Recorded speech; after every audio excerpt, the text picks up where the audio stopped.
안녕하세요. 사연 읽어주는 남녀입니다.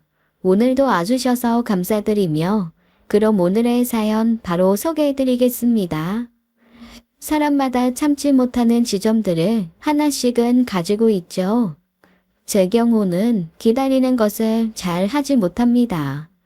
저뿐만 아니라 저희 집 식구들이 다 조침병이 있다고 자조할 정도로 기다리는 걸 못해요. 보통 약속 시간 30분 전에 도착하는 건 물론이고 줄 서서 먹는 식당은 가지도 못합니다. 그래서 연애할 때 사실 전 남자친구들과는 많이 싸웠어요. 제가 다른 건 그냥 별말 없이 넘어가는데 뭔가 기다리는 상황이 생기면 그걸 못 견뎠으니까요. 좀 봐줄 수 없냐서부터 요난스럽다는 말까지 언성 높이다가 헤어지기를 몇 번 반복했습니다. 그러다 지금의 남편을 만났죠. 사실 연애 시작하면서 저는 이걸 못 견뎌요. 이건 너무 싫어요 라는 고백을 하고 시작하지는 않잖아요. 그런데 몇 번 만나보더니 저한테 딱 이러더라고요. 기다리는 거 잘 못하시죠? 티가 나요?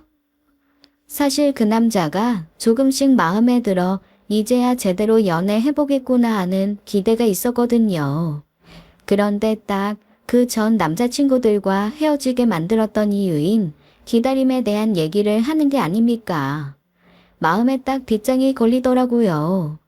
아, 이 사람도 이 문제 가지고 싸우겠구나 하면서 속이 상하던 그때 그가 이랬어요. 앞으로 제가 기다리지만 않게 노력할게요. 혹시 제가 좀 느리면 그때는 박수 딱딱 치면서 빨간 꽃, 노란 꽃, 꽃밭 가득 피어도 이 노래 알아요? 노동요처럼 그거 한 소절 불러줘요. 그러면 내가 딱 알아듣고 말이 빠르게 움직일게요. 순간 결심했습니다. 이 사람이랑 결혼하겠다고 말이죠. 그리고 그는 그 말에 이어서 이런 얘기를 했어요. 누구나 용납이 불가능한 어느 지점이 있잖아요. 당신의 지점은 기다림이고 내 지점은 사실 좀 더 창피한 거예요. 나도 숨기고 싶고 너무 싫은 게 있는 사람이라 당신한테도 그런 게 있다는 걸 알아차린 걸 수도 있고. 그게 뭔데요? 제 질문에 그는 당장 대답을 하지 않았습니다. 불안했어요. 무슨 폭탄 선언을 하려고 저렇게 뜸을 들이나 했습니다. 혹시 지병이 있나, 신용부양자인가 등의 오만 가지 생각을 다 하고 있던 그때 그의 폭탄 선언이 떨어졌습니다. 한량의 남봉꾼. 세상에서 제일 싫어요. 극혐이야. 그 말을 하며 그는 마치 지독한 치부를 들킨 것 마냥 손까지 부들부들 떨었습니다. 제 머릿속은 또 복잡해졌어요. 그래서 자기가 한량의 남봉꾼이라는 걸 돌려서 말하는 건지 아니면 그런 사람에게 당했다는 건지 모르겠더라고요. 저기 혹시 뭔가 내가 더 들어야 할 얘기가 있어요? 그러자 그가 한숨을 푹 쉬며 긴 얘기를 해주었습니다. 그때만큼은 성격 급해 기다리는 걸 힘들어하는 저도 얘기가 끝날 때까지 기다리며 다 듣게 되더라고요. 그가 말한 한량의 남봉꾼은 다름 아닌 그의 아버지였어요. 어린 나이에 그가 아버지 바람 피운 걸 직접 본 게 10번도 넘었습니다. 그때마다 아버지는 뻔뻔스럽게 네 엄마보다 10배는 예쁘고 설렌다는 말을 하곤 했대요. 우는 그에게 이렇게 말한 적도 있다고 했습니다.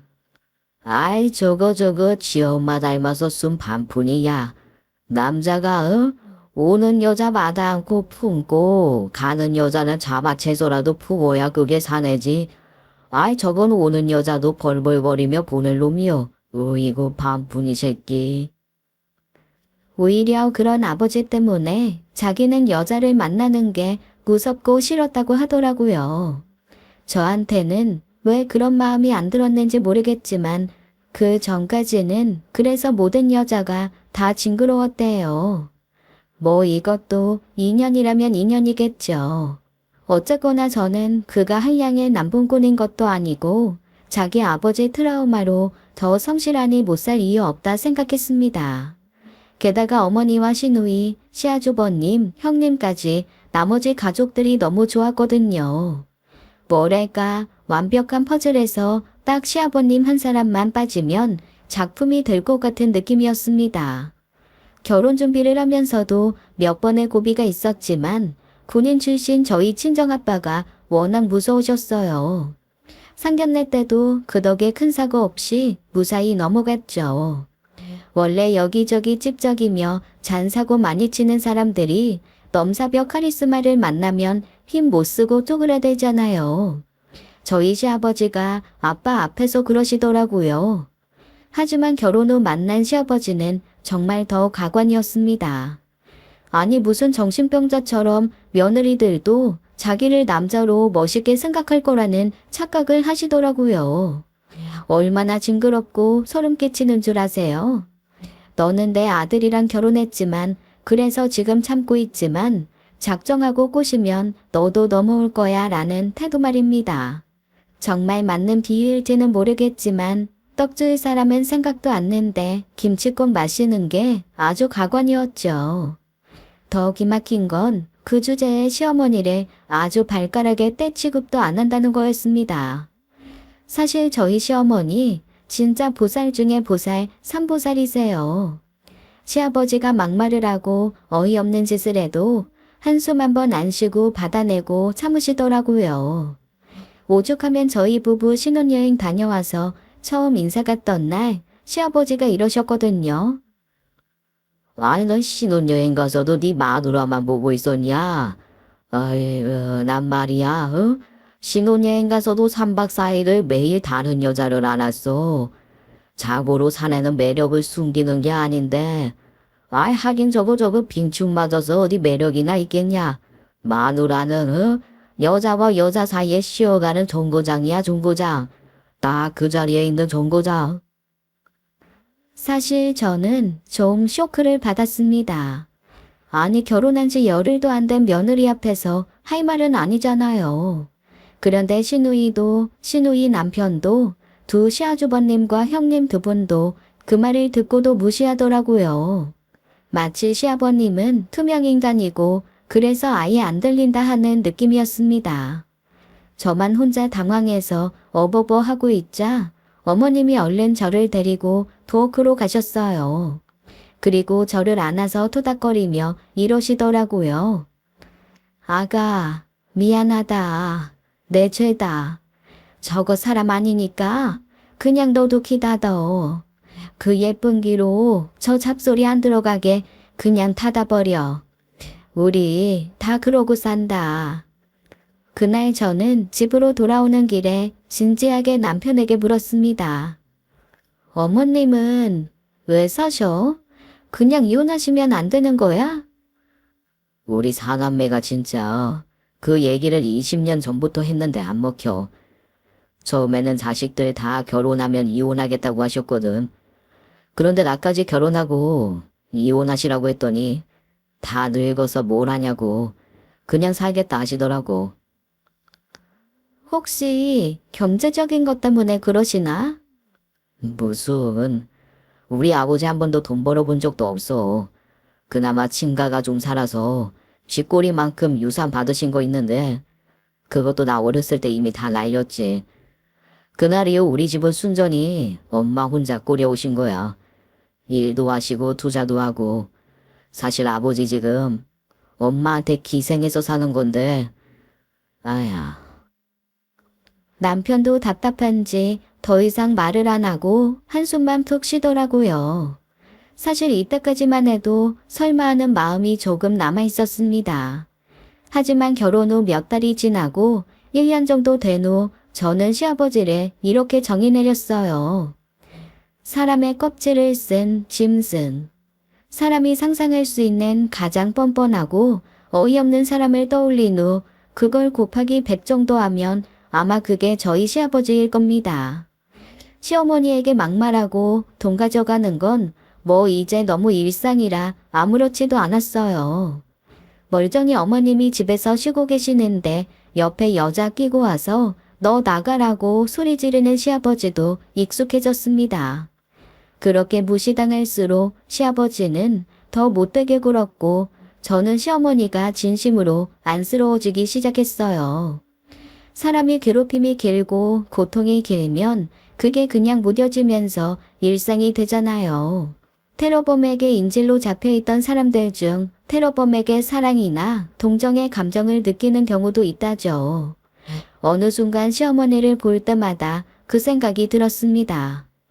마침 제가 결혼 후 1년 정도 지났을 때 직장을 옮기면서 프리랜서로 잠깐 일을 하게 되었거든요. 저는 주얼리 세공사입니다. 대기업 주얼리 파트에서 일을 하다가 엄마가 하시는 금은방을 물려받으려고 나왔어요. 젊은 사람들 취향에 맞게 리뉴얼하는 동안 프리랜서로 일하다가 매장 아르바이트로 시작하려 했습니다. 결국에는 제가 물려받아서 운영하게 되겠지만 말이죠. 그래서 물려받기 전 비는 시간 동안 저는 집에서 홀로 견딜 시어머니를 밖으로 불러내서 같이 시간을 보냈습니다. 늘 우울하고 어두웠던 시어머니의 얼굴이 조금씩 밝아지더라고요. 그리고 그 모습을 보며 남편이 절 붙들고 하루는 펑펑 울었습니다. 저한테 고맙다고 하면서 자식들보다 제가 낫다고 자기 엄마 저렇게 웃는 거 처음 본다고 했어요. 남편이 그렇게 말하는 걸 듣고 나니 시어머니에게 좀 더 잘해드리고 싶더라고요. 그래서 금은방을 리뉴얼해서 물려받고 새로 오픈식을 하는 날 어머님을 초대했습니다. 다른 사심 없이 그저 며느리가 능력 있게 일 잘하는 모습 그 자체만으로도 너무 행복해 하시더라고요. 저는 그날 어머님께 귀걸이, 목걸이, 반지 세트로 진주를 해드렸습니다. 저희 결혼할 때 극구 예단 예물도 싫다, 너희만 잘 살아라 하며 숟가락 하나 안 받으신 어머니였어요. 당연히 이게 뭐냐고 펄쩍 뛰시며 손사래를 치시더라고요. 어머니, 진주가 가진 의미가 눈물이래요. 인어공주가 흘린 눈물이 파도에 엉기면서 진주가 된다는 전설이 있다고 하더라고요. 그래서 진주 가진 사람들은 이후에 눈물 없이 사는 삶을 살게 된다던데요. 이 진주가 내가 흘릴 눈물을 대신해서 기쁜 일만 생긴다니. 저 어머니께 이 진주 꼭 해드리고 싶어요. 어머님은 한동안 말이 없으시더라고요. 하지만 표정에서 모든 대답이 읽혔습니다. 지난 세월에 대한 회한, 고마움, 울컥함이 엉겨서 입만 실룩이시는 어머님을 꼭 안아드렸어요. 제품에서 그제야 얼마나 아이처럼 우시던지. 그날 저는 두 형님과 시아주버님, 시누이의 전화까지 차례로 받으며 고맙다는 인사를 얼마나 들었는지 몰라요. 감사하게도 두 형님이 본인들이 챙기지 못한 거 챙겨줘서 고맙다고 어머님들이 금부치 세트 주문하셨답니다. 그렇게 온 가족의 흐뭇한 시간으로 끝맺을 것 같았던 저의 호의가 이상한 사건의 문을 열 줄은 그때는 몰랐죠. 저희 식구들은 시아버지에게는 뭘 일절 자세하게 말을 안 하거든요. 제가 처음 결혼 결심하고 남편 형제 자매들을 먼저 만나 인사하는 자리에서 큰 시아주버님이 이러시더라고요. 재수씨, 제가 듣기로는 결혼하고 친정 어머니가 물려주시는 금은방 하실 거라던데 맞아요? 네, 옛날 느낌 나는 거 좀 리뉴얼해서 젊은 사람들 취향에 맞는 것들도 좀 팔고 하려고요. 제가 주얼리 세공 디자인 쭉 해오기도 해서 제가 만든 것들도 팔고요. 다른 사람은 몰라도 우리 아버지는 절대 재수씨가 무슨 일 하는지 알게 하지 말아요. 네? 왜요? 아마 처음에 꼬치꼬치 캐물을 텐데 동네 슈퍼 같은 데서 파트타임으로 알바한다고 해요. 파트타임 아르바이트요? 제가 의아해하자 큰형님이 옆에서 좀 거드시더라고요. 말 들어. 우리가 다 겪은 게 있어서 그래. 나 이 사람이 처음에 이 말한 거 무시했다가 회사 옮겼잖아 결국. 회사를 옮겨요. 깜짝 놀라는 저에게 형제들은 돌아가며 그간의 이야기를 들려주었습니다. 한마디로 가관이더라고요. 어머님에게 돈을 한없이 뜯어낼 수 있는 건 아니지 않겠습니까? 그러니 자기가 무슨 먹이를 찾아 산기슭을 헤매는 하이에나라도 된 양 자식들 회사로 찾아가는 겁니다. 아무도 전화를 안 받아주니 백수가 뭘 하겠어요. 마냥 저냥 그 앞에서 몇 날 며칠을 어슬렁거리며 기다리는 거죠. 그러다 딱 만나면 그때부터 돈 달라고 조르면서 행패를 부린다고 했습니다. 진짜 회사 사람들 창피해서 안 마주치려고 지하 주차장으로 바로 들어가기도 했거든요. 바로 로비에서 연락 오더라고요. 아버님이 와서 행패 부리는데 어떻게 좀 해달라고. 그래서 그때마다 돈을 주셨어요? 본인도 알아요. 이 정도 받았으면 군말 없이 물러나야 다음에 또 와서 뜯어낼 수 있다라는 그 수준이 있거든요. 저 같은 경우는 한 1,000만 원 정도였고 동생들은 4, 500 정도. 그렇게 뜯기고 나면 어쩔 수 없이 회사를 옮길 상황이 만들어지고 그랬어요. 그래서 언젠가부터 우리는 어디서 일하는지 일절 말 안 합니다. 이 사람도 둘째 재수씨도 한두 번씩 다 당했고, 그러니까 막내 재수씨도 일절 말하지 말아요. 그 얘기를 너무 충격적으로 들어서 그 다음부터 시아버님이 부모님 뭐 하시냐 물으면 노신다고 했거든요. 저한테도 뭐 해서 돈 벌 거냐고 하면 그냥 아르바이트나 한다고 했었습니다. 그런데 시아버님이 저와 형님들이 어머님 사준 액세서리와 금붙이를 발견하신 겁니다. 눈이 희번덕해서 가져가려는 걸 어머님이 처음으로 대들며 들이받았다고 하시더라고요. 며느리들이 사준 거 건드렸다가는 그날이 바로 제삿날이라고 들이받으니 아버님도 좀 놀라셨던 모양이죠. 진짜 자식들한테 완전히 버려질 것 같았는지 그 액세서리들은 손대지 않았는데 문제는 포장지였습니다. 왜 액세서리 담긴 박스에 금은방 이름이 써 있잖아요. 모든 액세서리 박스가 다 같은 걸 보고 제가 운영하는 금은방을 찾아낸 거죠. 저 진짜 귀신 본 듯 놀랐잖아요. 문이 열리는 소리가 들려서 어서 오세요 하고 고개 들었는데 거기 아버님이 서 있어서 말이죠. 아버님. 아이고, 우리 며느리가, 슈퍼에서 아르바이트 하는 게 아니라, 그 문방에서 일을 하는구나. 어디 보자. 아이고, 이거 봐라. 이거 등록증에 있는 거 네 이름 아니냐. 너 아주 감쪽같이 시애비를 속였어. 너 세공사 자격증도 있고 그러네.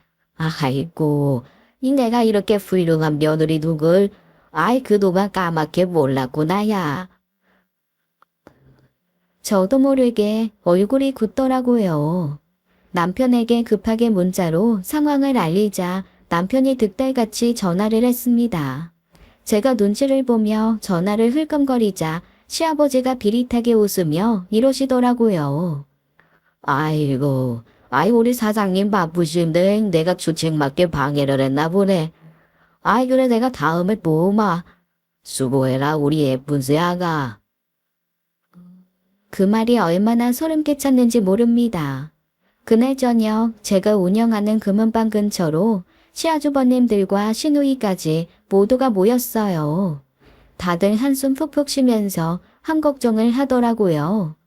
특히 남편은 화를 냈다, 미안해했다, 슬퍼했다. 아주 자기가 다 정신없이 굴었습니다. 괜찮아. 그냥 내 식대로 할게. 다들 걱정 마세요. 여기 금은방이잖아요. 오히려 일반 회사나 건물보다 보안도 빡세고 저도 망치 다루는 여자라 생각보다 녹록하지 않아요. 하지만 아무도 이런 제 말을 믿어주지 않더라고요. 그냥 모두를 안심시키기 위해 제가 하는 말이라 생각하며 미안해하고 걱정하는 눈치였습니다. 시어머니도 어떻게 알게 되셨는지 전화를 해서 아주 한바탕 우시더라고요. 내가 아주 상등신이다. 그걸 왜 박스째 둬서. 며느리들 마음이 고마워서 건드리지도 못하고 그렇게 둔 게 화근이었어. 미안하다 아가. 이를 어쩌면 좋니. 어머님 걱정 마세요. 아버님도 뭐 설마 와서 집어가시겠어요? 돈 달라고 하시면 여기는 현금 거래가 없어서 가진 돈 없다고 할 거니까 너무 걱정 마세요. 사실 그 말도 사실이기는 했습니다. 금이나 은을 쌓아두고는 있지만 그거 다 신고 들어가고 출처가 분명한 거라 제가 어떻게 할 수 없거든요. 그리고 고객들이 맡긴 건 그람수까지 딱 정확하게 재서 활용하기 때문에 역시나 유리지갑입니다. 아버님이 뭘 하실 수 없을 거라는 건 제 진심이었어요. 하지만 아버님은 역시 제 예상을 뛰어넘으셨습니다. 일단 혼자 오지 않으셨어요. 그로부터 일주일도 채 되지 않아 제 가게를 다시 찾은 아버님 옆에는 한 여자가 있었습니다. 딱 봐도 천티촌티 줄줄 흐르는 여자였어요. 술집 출신인 게 온몸으로 티가 날 정도였는데 그것도 고급 룸사롱이나 하다못해 동네 주점 수준도 아니었습니다. 누가 봐도 믹스커피 배달 다니며 웃음 팔고 자양 강장제 하나 받는 그런 류의 여자였죠. 하지만 시아버님은 그런 건 전혀 보이지 않는 모양이더라고요. 거들먹거리며 들어와 하신 첫마디가 글쎄 이거였습니다. 아이 우리 꽃님이 여기 있는 거 다 껴봐. 아이 괜찮아. 이 가게 우리 며느리 가게야. 아이고 시아버지가 정출 사업하는데 며느리가 이 정도는 폰을 해야지. 우리 꽃님이 손가락 부러지게 무거운 반지 끼고 싶다 했지. 아 이거 어때 이거? 오빵 이거는 너무 잡스러운 게 많이 붙었다. 난 그냥 우리 오빠 청석만 있으면 돼. 아유 오색 번쩍 보석 있으면 뭐해? 우리 오빠 마음이 무지갠데 그 앞에서 어디 빛이나 나겠어? 난 그냥 우리 사랑처럼 순수한 이 순금 이거면 돼. 소박하게. 이야 우리 꽃님이는 진짜 어쩜 그렇게 혓바닥이 비단을 휘감았어. 어이 예쁜 것 아주 예쁘다 이쁘다 하니까 이쁜 말만 골라서 하고. 그래 일단 그럼 오늘은 이 오빠가 순수하게 금으로 싹 휘감아주고 다음에 우리 애기 보석 달자. 아잉 오빠 그렇게 설레는 말에 아무렇지도 않게 하면 꽃님이 심장 떨려서 기절해. 이게 사람이 너무 어이가 없고 기가 막히면 말도 안 나오고 환하게 웃는 얼굴로 굳어버리더라고요. 어이없어 웃는 거지만 그걸 구분할 줄 알면 이런 짓도 안 하겠죠. 제 웃음이 무언의 허락이라 생각했는지 아주 가게를 난장판을 만들며 이거 껴보고 저거 걸쳐보고 하더라고요. 양손에 반지를 5개 나눠 끼고 팔찌 3개, 목걸이 2개를 걸친 그 여자는 슬그머니 금거북이 하나를 쥐었습니다. 내가 사주에 물 기운이 그렇게 부족하다네. 그래서 물에 가까운 짐승을 옆에 두면 복이 온대. 내가 복을 받아야 아버님을 내가 또 옆에서 잘 모시지. 안 그래? 어디서 가짜는 게 시어머니질을 하려고 하는지 어이가 없어 그제야 피식 웃었습니다. 그런 여자들이 또 눈치는 엄청 빠르잖아요. 제 반응에 셀쭉하더니 후다닥 일어나더라고요. 자기야, 우리 가자. 며느리가 이제 가라고 한다. 저기요, 달고 끼고 챙기신 거 두고 가셔야죠. 그대로 가실 거면 돈 내고 가시고요. 뭐? 너 미쳤어? 야, 너 지금 나 세컨이라고 무시해. 이 정도 붙어있음 실제적으로 내가 퍼스트야. 시어머니한테 예단예물 한다고 생각하고 곱게 줘도 모자랄 판에 이딴 식으로 시아버지 얼굴에 먹칠을 해. 아이 너 내가 우냐 했더니 이제 눈에 뵈는 게 없냐. 어디서 폰을 내라 말아야. 너희가 내 용돈을 한번 챙기기를 했냐. 효도를 한 적이 있냐. 나 네 남편 금이야 옥이야. 불면 꺼질까 지면 깨질까 노심조차 기었다. 그런 시애비한테 이깟 금부치 몇 개도 못 준다는 게 말이나 되냐. 아이 너 네 부모한테 그렇게 배웠어? 네, 이렇게 배웠습니다. 형제간에도 보증은 서는 거 아니고 금값은 시세대로 돌아가신 조상이 와도 받아야 한다고요. 지금 반지가 총 5개, 한돈 반짜리 있고 2돈짜리도 있고 세공 들어간 거라 5개 다 해서 400이고요. 목걸이는 더 비싸요. 금 중량이 많거든요. 목걸이 2개에 800. 팔찌는 그게 백금 도금한 거라서 금액이 좀 됩니다. 거기 박힌 거 큐빅 아니라 랩그로운 다이아몬드고요. 팔찌 3개에 450만 원입니다. 다 해서 1650만 원인데 현금으로 하시면 제가 원래는 안 되지만 5% 빼드릴게요. 이거 부가세 빠지는 거 아니고 저희 수수료에서 제가 희생하고 할인해드리는 거예요. 금값은 카드나 현금이나 차이 없고요. 제가 진짜 눈 하나 깜짝 안 하고 계산기 두들겨서 앞에 내놓았거든요. 그러자 2 사람이 다 벙찐 얼굴로 눈만 끔뻑거리며 서서 저를 바라봤습니다. 거북이. 아이고, 거북이를 빼먹었네요. 그거 거북이 속에 빈 거 아니고 꽉 채운 거라서 작아 보이지만 20돈입니다. 꽤 무겁죠? 지금 시세로 900이네요. 어휴, 총 한 2,550만 원 되는데 아버님 괜찮으시겠어요?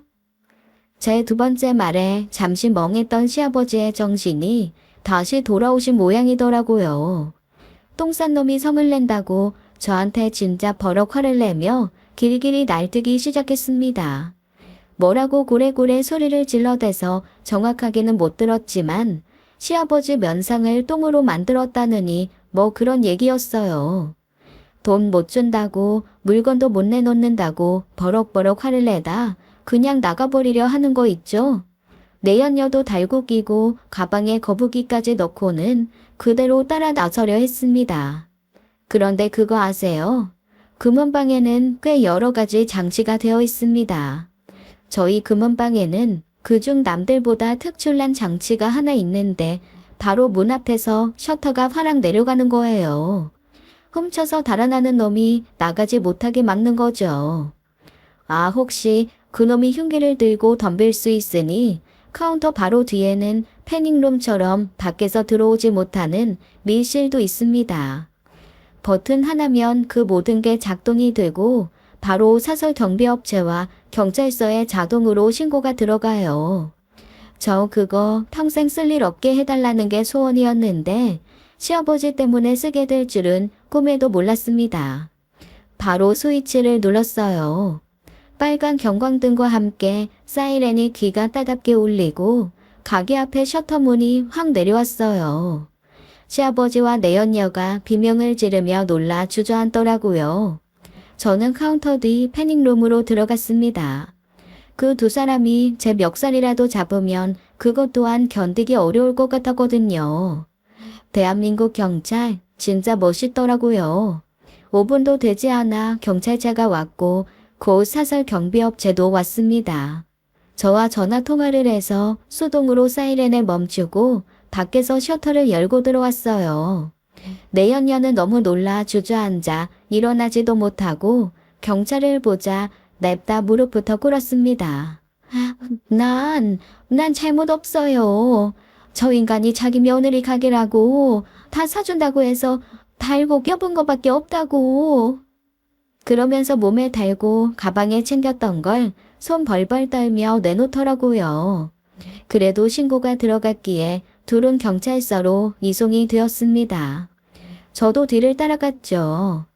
연락을 받고 온 식구가 또 경찰서로 출동을 했습니다.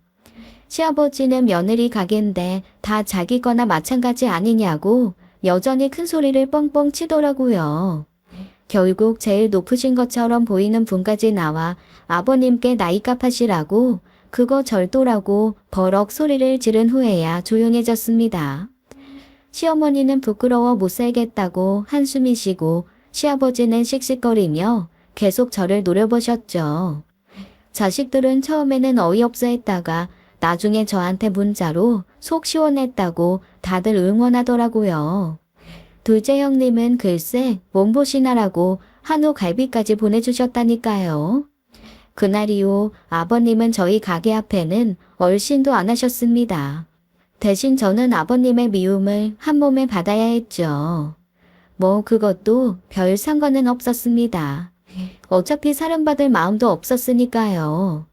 하지만 저에 대한 미움이 사방으로 튀어 다른 사람이 상처를 받는 건 참 싫은 일이더라고요.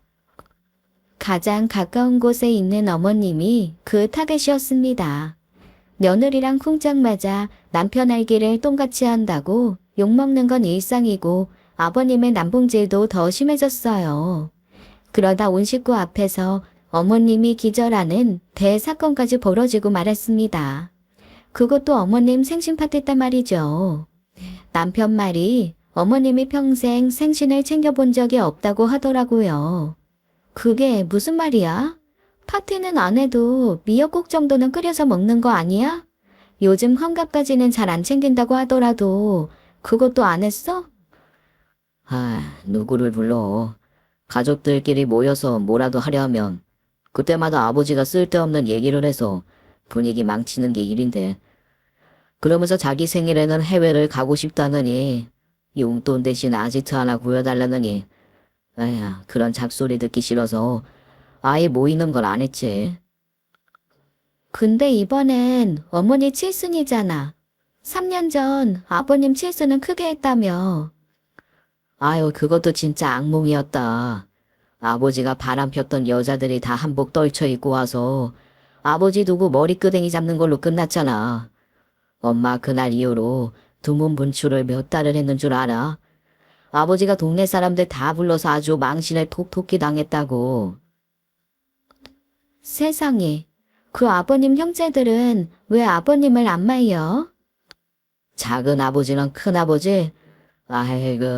동네 사람까지 온 아버지 칠순에 아버지 형제 자매는 안 왔어. 고모들은 인연 끊은 지 오래라 나도 어떻게 샀는지도 모르고 그나마 연락하는 건 아버지 바로 위 형인데. 우리 결혼식 오셨단 분? 둘째 큰아버지도 이제 아버지한테는 손 놓았어. 연락해봐야 돈 달라는 말만 한다고. 한 4, 5년 전에 아버지 뺨 한 대 때리고 그 이후로 연락 안 하셔. 그렇구나.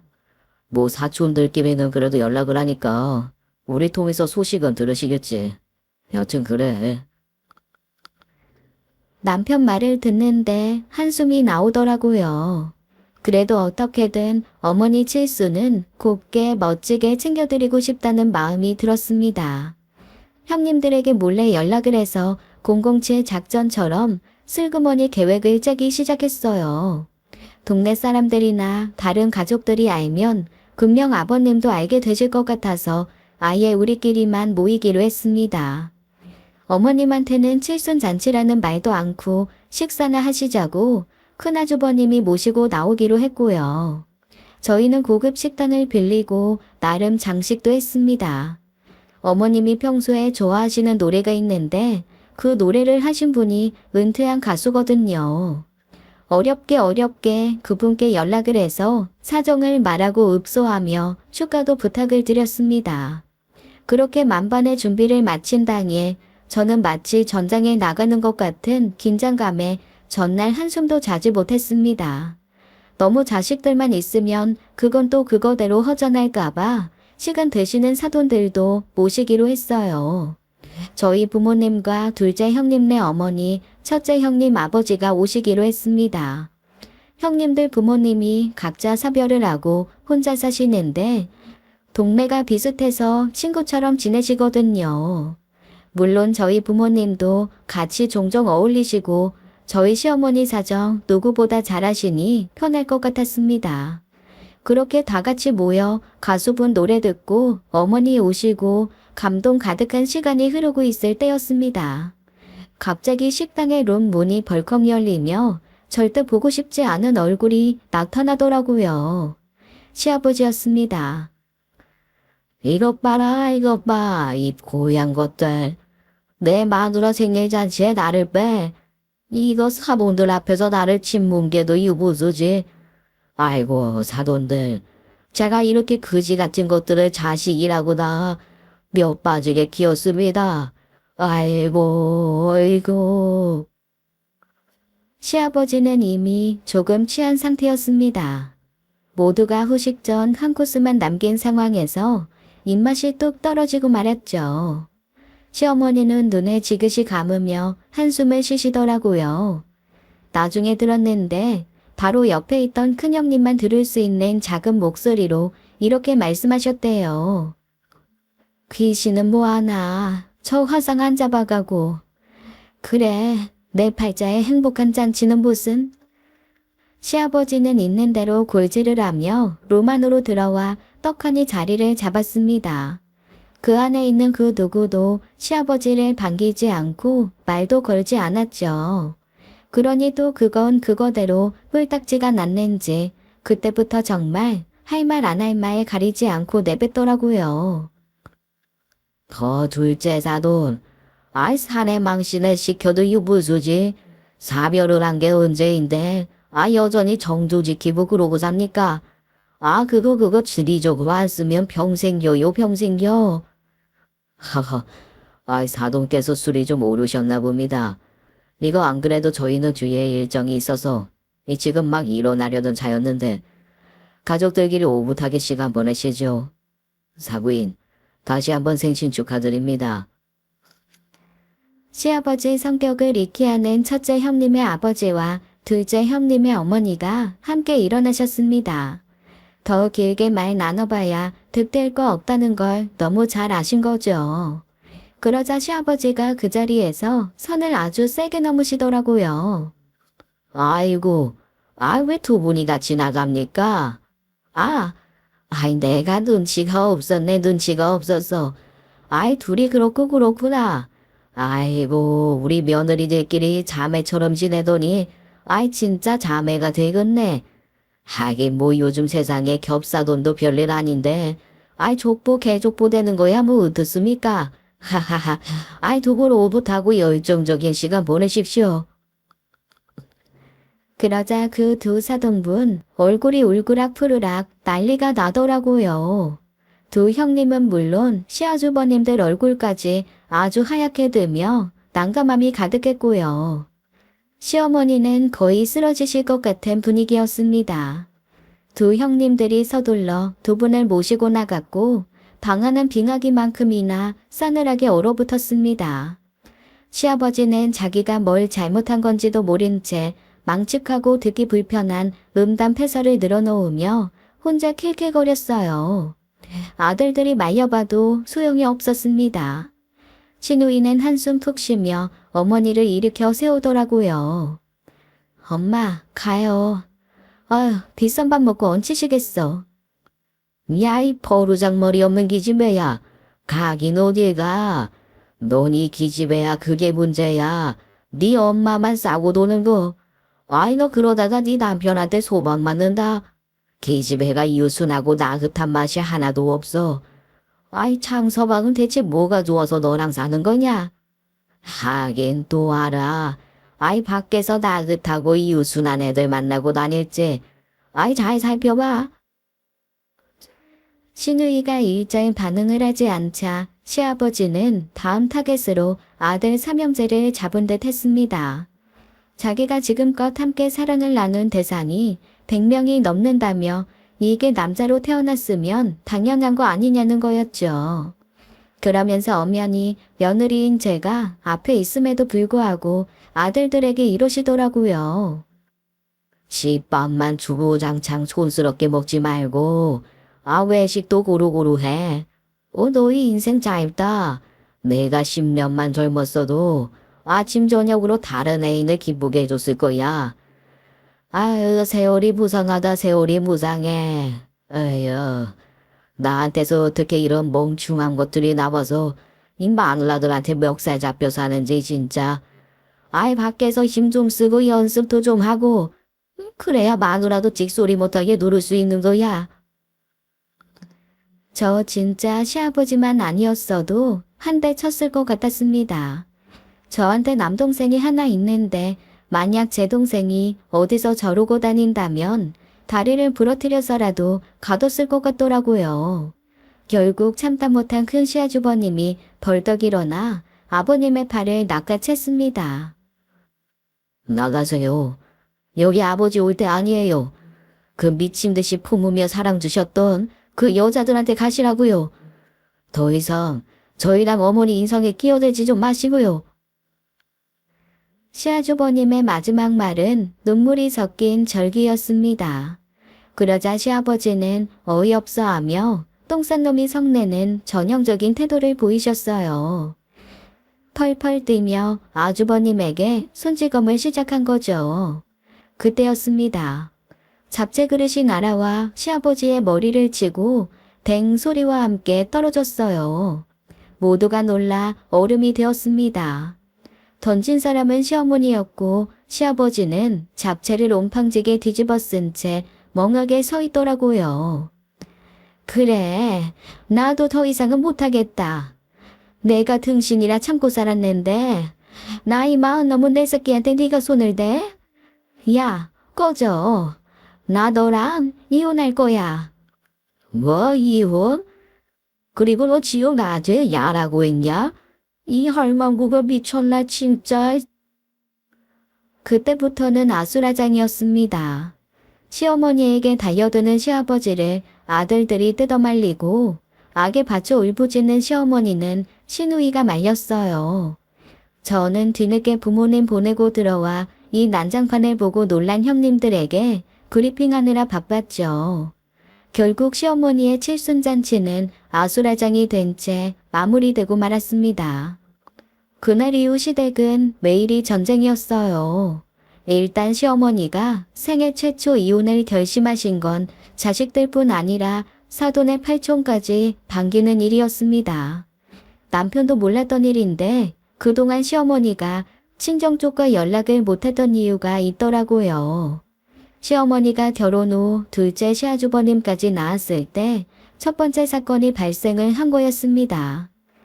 뭐 남편 말에 의하면 들킨 게 그때가 처음이지 그 전부터 쭉 시아버지는 바람을 피웠을 거라고 하더라고요. 둘째 형이 지금도 덩치가 좋잖아. 그나마 형수 만나서 10년 넘게 잔소리 듣고 살 뺀 게 지금 저 몸이거든. 한참 때 둘째 형 110kg도 넘었어. 태어날 때도 의사가 기절할 정도로 크게 태어나서 진짜 엄마 돌아가실 뻔했다고 들었거든. 다 죽어가며 병원에 누워있는 엄마 때문에 외갓집 식구들이 안절부절 못하고 있는데 아휴 다른 데도 아니고 병원 앞에서 다른 여자랑 입 맞추고 있다가 딱 걸린 거지. 병원 앞에서? 세상에. 난리가 안 나겠어. 당장 애 두고 나와라 이혼해라 그랬는데 엄마가 싫다고 했어. 나중에 엄마한테 들었는데 그때는 그 어떤 거보다 아이들을 아비 없는 자식 만들기 싫었대. 그래, 어머님이 그러긴 하셨어. 자식들 봐서 참고 살았다고. 여튼 그날 이후 외가 쪽하고도 사이가 많이 안 좋아지셨지.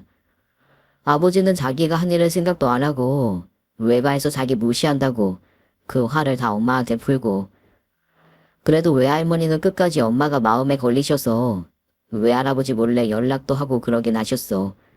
나도 어렸을 때 밖에서 외할머니 보는 시간이 제일 좋았고 외할머니도 우리 형제들 중에서 나만 보고 싶어 하셨어. 왜? 다른 형제들도 외할머니한테 다 잘했을 것 같은데.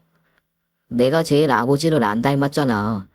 큰 형은 얼굴이 아버지 빼다 박았고 둘째 형도 아버지 모습 더 많고 그러니까 두 형은 별로 보고 싶지 않아 하시더라고. 남편 말을 들으면서 한편 마음이 아팠습니다.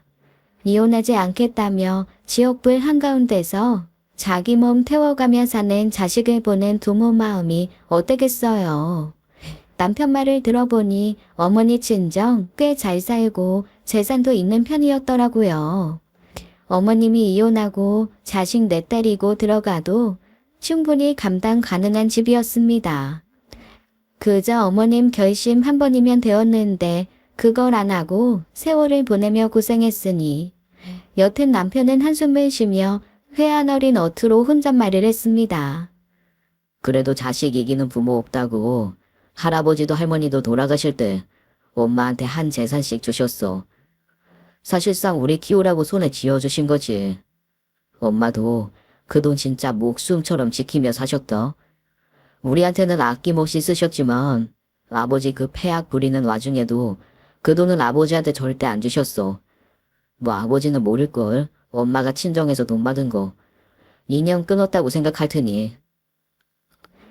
그런데 순간 남편 말을 들으면서 뭔가 쎄한 느낌이 휘감았습니다. 남편도 말을 멈추고 멈칫하더라고요. 그동안 아사무사하게 대충 생각했던 재산 부분이 확 수면으로 올라오게 된 거죠.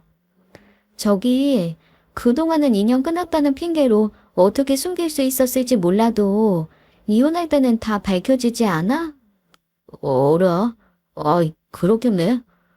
잠깐만. 이거 형들이랑 논의를 좀 해야겠다. 정말 아무 생각이 없었어. 남편은 당황한 얼굴로 형들을 소집했고 형들 역시 아차 싶은 모습이었습니다. 아니나 다를까 정작 이혼 소송을 하려고 하니 재산이 문제가 되기는 하더라고요. 먼저 시아버지 쪽으로는 정말 재산이라고 할 만한 게 단 한 푼도 없었습니다.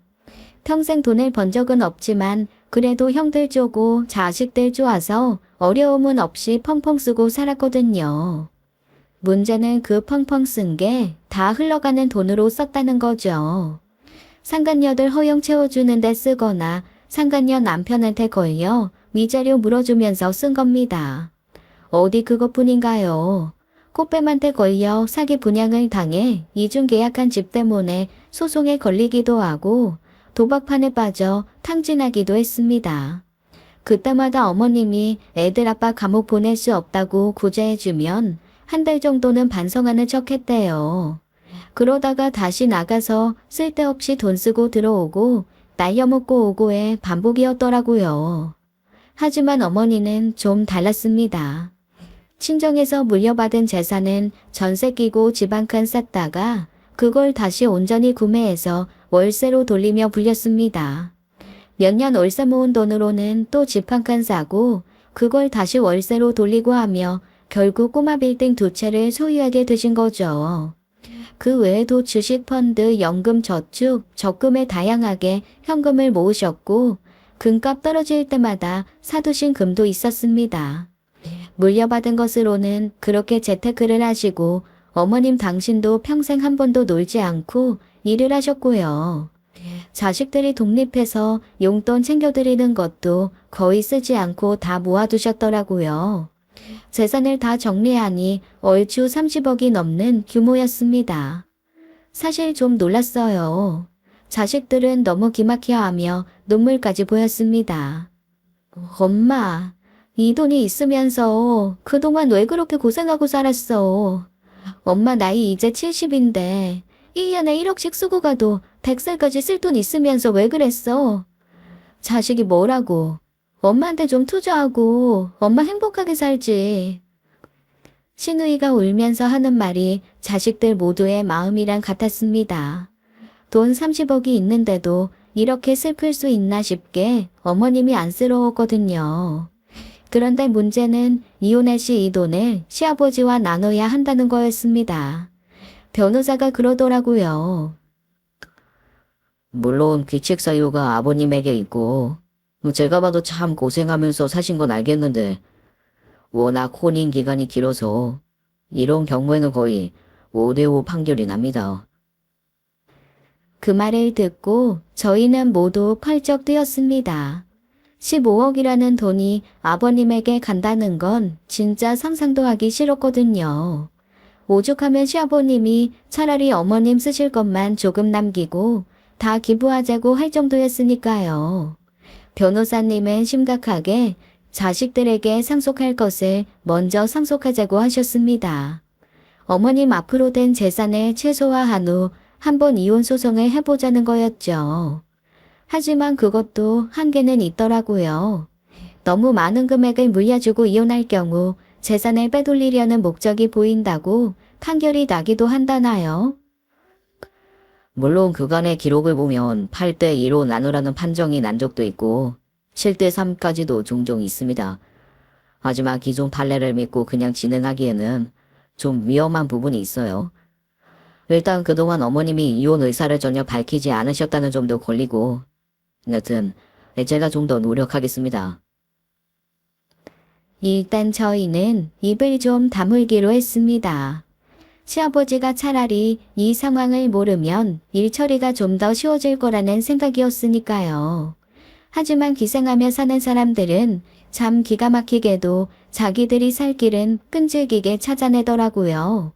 변호사 상담을 받고 온 가족이 고민을 하다 기분 전환 겸 밥이라도 먹으려고 모인 자리에 나타난 겁니다. 대체 우릴 지켜보고 있는 건지 어디서 알고 또 나타나서 거들먹거리더라고요. 아이고, 우리 마누라가 아주 알토랑같이 돈을 모아두셨던데 이 내가 말년에 복이 터졌다. 나야 가정을 지키고 싶은 사람이지. 아이 근데 뭐 어쩌겠어. 마누라가 혼인은 종료하고 새 삶을 살고 싶다는데 응원해야지. 아이 그 대가로 10억이 뭐야. 아휴 15억이나 주겠다는데 이 내가 눈물을 머금고 보내준다 보내줘. 누가 준대? 당신 출바해야 서울 상공에서 내가 그 돈 뿌리고 말지. 어허, 평생 법 지키며 살던 사람이 갑자기 왜 이래? 내가 어디 받고 싶어서 그래. 법이 그렇다잖아, 법이. 그리고 너희들, 지금 이렇게 엄마 옆에 딱 붙어서 세모는 두고 나보는 거, 조만간 후회한다. 내 유산 조금이라도 받고 싶으면, 지금부터라도 나한테 잘해. 내가 뒤끝이 없는 사람이라 옛일은 있고 지금부터 나한테 하는 걸로 판단할 테니까. 하하하하하. 그때였습니다. 예전에 제 금은방에 와서 온갖 난리를 치고 갔던 그 꽃님인지 꽃분인지 하는 여자가 나타났어요. 어머 오빠, 말만 금방 하고 온다더니 왜 날 그렇게 기다리게 해? 기다려야지. 우리 꽃님이 세계 일주 시켜줄 돈 받아내는 자리인데. 나 너무 신나. 오빠, 우리 세계 여행 갈 때 입을 옷은 좀 미리 사야 하는 거 아닌가? 너는 그런 센스가 아주 뛰어나. 내가 널 그래서 사랑하는 거야. 우리 꽃님이. 시아버지는 그런 말을 아무렇지도 않게 내뱉으며 그 여자의 허리를 감고 나갔습니다. 나가면서 시어머니에게 멍멍이 소리 한마디를 내뱉더라고요. 재산부터 먼저 정리해주면 굳이 소송 안 하고 빨리 합의해주고 아니면 아주 알토랑같이 다 받아낼 테니 알아서 행동해. 마치 그 돈이 벌써 자기 통장에 꽂히기라도 한 듯 거들먹거리며 나가는 뒤통수에 뭐라도 던지고 싶더라고요. 어머니, 일단 집을 좀 나오시는 게 어때요? 저는 시아버지의 행태를 보다가 어머님께 제안을 하나 드렸습니다. 집을 나오라고? 지금 꼬마 빌딩 꼭대기 살림집 한 달째 비어있다면서요. 전세 안 나가서. 어머님이 거기 들어가시고 그 집 나오세요. 지금 어머님이 아버님이랑 이혼 서두르시면 오히려 불리할 것 같아요. 뭔가 증거를 더 모으거나 하다못해 주변 사람 연판장이라도 저희가 모아서 최대한 유리하게 끌어야 할 것 같아서요. 제 얘기에 큰 시아주버님이 고개를 끄덕이며 덧붙이셨습니다. 하긴 아버지 성질에 당장 들어올 돈인 것 같은데 이래저래 늦어지면 아마 조급증 날 거야. 본인이 먼저 한 2, 3억 주면 이혼해 주겠다고 할 수도 있고. 엄마, 재수 씨 말이 맞는 것 같아요. 제 풀에 지쳐서 그냥 협의하겠다고 안 달 날 때까지 기다리시는 거 어때요? 엄마, 그동안 마음 너무 힘드니까 재수 씨 말대로 다른 데서 좀 사시고. 시어머니도 곰곰 고민하시더니 제 말대로 하겠다고 하시더라고요. 남편은 한숨을 푹 쉬면서 혼자 중얼거렸습니다. 아버지가 정말 제 풀에 지쳐 나가 떨어지면 좋겠다. 지긋지긋해 이제. 그 다음부터는 속전속결이었습니다. 어머님은 그날 당장 짐을 싸서 집을 옮기셨어요. 아버님이야 집에는 훔쳐갈 거, 집어갈 거 필요할 때만 오시는 분이니 어머님이 없는 것도 모르셨죠. 하지만 한 달이 지나고 두 달이 지나자 점점 조바심이 나는 것 같기는 했습니다. 왜 이혼 안 하냐고 폐악 부리는 전화를 하다가 집에 어머님이 안 계시는 걸 보고는 자식들한테 다 전화를 하더라고요. 엄마 어디 빼돌렸냐서부터 내 돈 먹튀한 거냐까지 어이없는 얘기로 화를 내다가 곧 입장이 바뀌었습니다. 정말 큰아주버님 말대로 10억만 주면 당장 이혼한다 해서 5억으로 확 반이 깎이고 다시 3억이 되더라고요. 변호사가 헛웃음을 지으며 슬슬 정리 들어가도 될 것 같다고 한 그쯤 놀랄만한 소식이 들려왔습니다. 저희는 아버님이 의뢰한 변호사 연락을 기다리고 있었는데 뜬금없이 경찰에서 연락이 온 거죠. 아버님이 돌아가셨다고 말입니다. 사실 처음에는 티싱이거나 아버님이 꾸민 일이라고 생각해서 아무도 믿지 않았어요. 그런데 경찰이 상황 설명을 하는 걸 들어보니 아버님이 맞았습니다. 사인은 실족사였습니다. 그 아버님이 만나는 사람 중에 꽃님이라고 하세요. 그분 본명이 화숙인데 남편이 주먹 쓰는 사람입니다.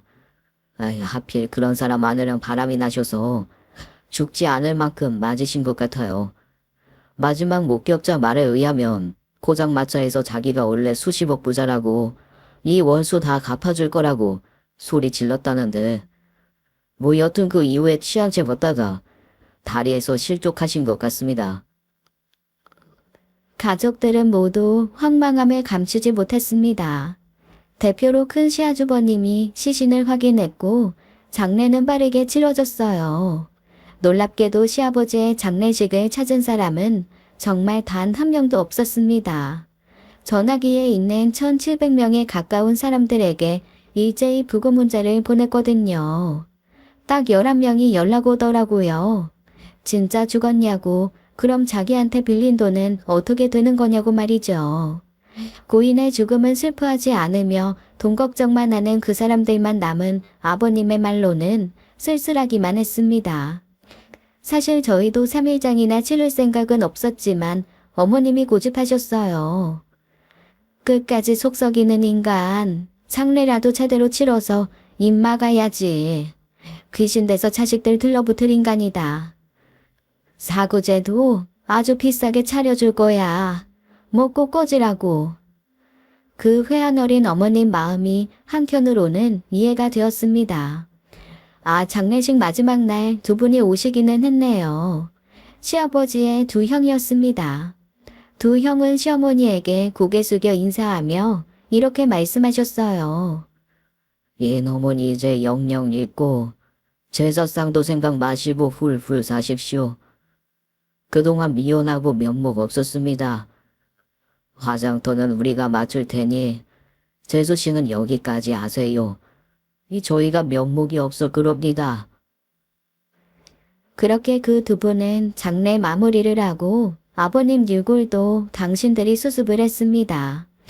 어머님도 곰곰 고민하다가 화장터까지 따라가지는 않겠다고 하시더라고요. 큰아주버님을 비롯한 삼형제만 동행하기로 하고 시누이와 며느리들은 어머님과 귀가하기로 했습니다. 나중에 남편 말을 들어보니 화장장에서도 두 형은 눈물 한 방울 안 흘렸다고 하더라고요. 장지를 물었더니 쓸쓸하게 일이 대답하더랍니다. 그래도 내 동생이니 우리 가족 낙골묘에 같이 넣으려고 이 원하면 위치는 알려주겠지만 이딴 인간 아비라고 찾아볼 이유는 없지 않겠냐. 괜히 알면서도 안 간다는 부담 안고 살지 말고 모른 채 살아. 오래전에 집 나가 비명 행사했다고 생각하고 살라고. 어디 부리거나 버려지는 건 아니니까 마음엔 두지 말고. 그러면서 두툼한 봉투 하나를 시아주버님에게 전해줬대요. 그 안에는 3천만 원과 미안하다는 쪽지 한 장이 들어있었다고 했습니다. 시어머니는 그 돈을 모두 기부하셨고요. 뭐 좀 찜찜하기는 하지만 하늘에서도 도저히 참기 힘들었나 보다라는 생각을 합니다. 어머님은 한동안 좀 멍하셨는데 요즘에는 다시 회춘하신 듯 피어나고 계세요. 조만간 전 식구가 다 해외여행 한번 가려고요. 아주 호화스럽게 행복하게 다녀올 계획이랍니다. 지금까지 사연 읽어주는 남녀였습니다. 끝까지 시청해주신 여러분 감사드리며 저희는 다음 사연으로 돌아올게요. 감사합니다.